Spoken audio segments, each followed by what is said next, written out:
Hi guys, how you guys doing? Hope the week has been going well. I was having an interesting conversation with Kevin the other day, and we were talking about employing, scaling up a business and employing staff. And I think he had gotten to a point where he felt like he wanted to spend less time doing the actual heavy lifting and spending more time doing the interaction with clients and networking and just freeing up his time to really get to engage with people. So he was really thinking about hiring and employing, increasing his team, getting someone on board. And I commended him because that is a good place to be as an entrepreneur, where you get to a place where you realize you need to scale up. It cannot just be you. You understand? You cannot be the one at all times at the table doing what people consider the heavy lifting. But a lot of times that might not even be the heavy lifting, because I don't believe in business there is actually something called heavy lifting and light lifting.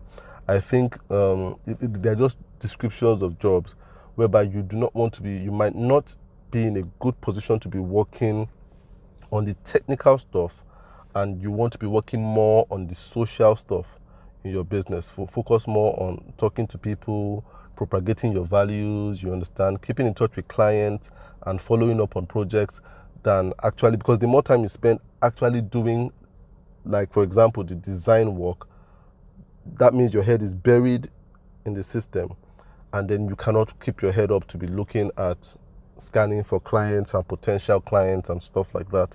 So it is it's a good place to come to, where you realize, okay, I want to free up myself to engage in another type of work that would help me bring in more work to be done technically. You understand? So, and when he said that yesterday, the other day when we were talking, I said, employing and building a team takes time. The mistake businesses make is that they think it is something you can do in a day, in a week, in a month. No, it takes time. The process of employing takes time. The reason why businesses find it hard to build a team and keep a team is because they try to build a team in a very short time. So they try to build a team with money, with salary. So they put out a job vacancy out there and say, oh, if you can do this, if you can do this, we are willing to pay this. You understand? That's a way of recruiting or hiring, but it's not a very effective way. And I will tell you why. Because, when you're building a team, what you want to get at the end of the day is loyalty, not particularly allegiance. Now, those two words are very similar. They are very, very, very similar. Even if you look at the dictionary, it's kind of the same. They are synonyms, but there's a difference. I believe, this is my personal opinion, there's a difference between allegiance and loyalty. Someone can have allegiance to a company, but you see, allegiance comes from wanting to maintain a structure. So you're allegiance to a system that is structured. So people have allegiance to America because they believe it's the land of the free. There's liberty to talk, there are opportunities, and they want to keep it that way. So their allegiance is to keeping it that way. But when it comes to loyalty, loyalty is deeper.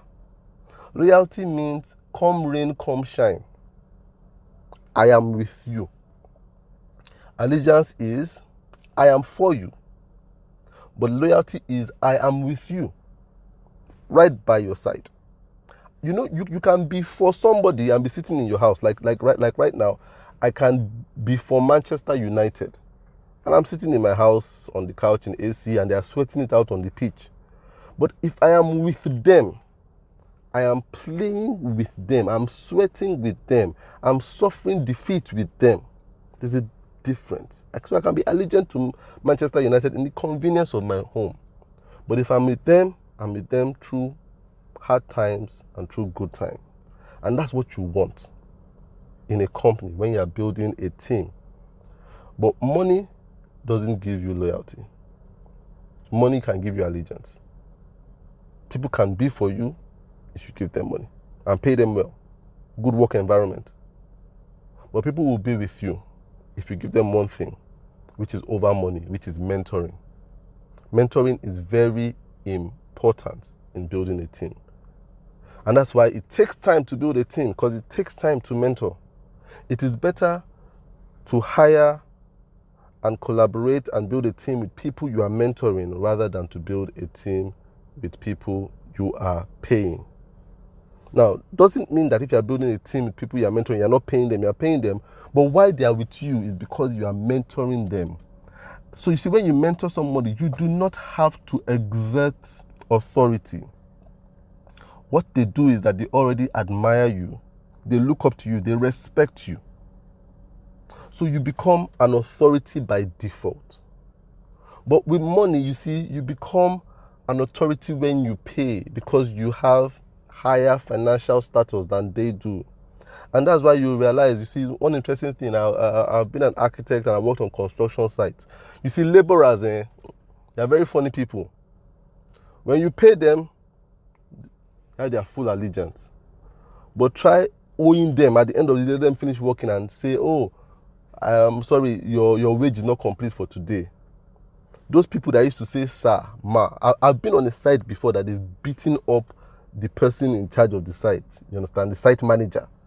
That they say, sir, to every day. They beat him up that day because he didn't come with their wage. You understand? So the allegiance broke because the money wasn't there. But you see, there are some people, their loyalty, even when the company is going through very hard times, they are with them. They're like, you know what? We will take a pay cut. You know what? We will give up our salary for the month because we believe in you. We trust you. We admire you. That's the kind of team you want to build in the long run. So you see, it takes time, but it takes time. It takes time to build that. It takes time to build that. It takes time. And I was telling Kevin then, it takes time to build that. For you to come to one place of mentoring to a place of hiring, it means that the person, you need to do some work before the person starts doing, before you start leaving the work for the person to do. So it always starts with, when you have someone you're mentoring, you do 90% of the work, they do 10 for the first few months. Then you get better. Then you let them do 80. Then you let them do 20, you do 80. Then they get better. They do 30, you do 70. Then you get better. Keeps on progressing like that to a point where you start doing 50-50. Then you get so good to a point whereby you can do 20 and they do 80. And before you know it, you realize you do just 10 and they do 90. At the very optimal, they can do 100%, where you can be away, totally focusing on the social stuff and the networking stuff, and they are doing an amazing job with the technical stuff. But the truth is that the mistake people also make when it comes to mentoring a team is that they want some people to stay at that technical stuff. You should never let somebody who has been faithful as a mentee and served come from doing 10% to doing 100% stay. You now mentor them also to be mentors and to get somebody else online to start with that 10, 90, 20, 80, stuff like that. But the problem with a lot of employers that start to mentor, where mentoring goes wrong, is that they want them to, when someone is now doing the technical stuff for you, you want the person to be doing technical stuff for the next 20 years, for the next 10 years. No. You now have to mentor the person to graduate, to start doing the social stuff, and mentor somebody to start doing technical stuff also. That is how it works.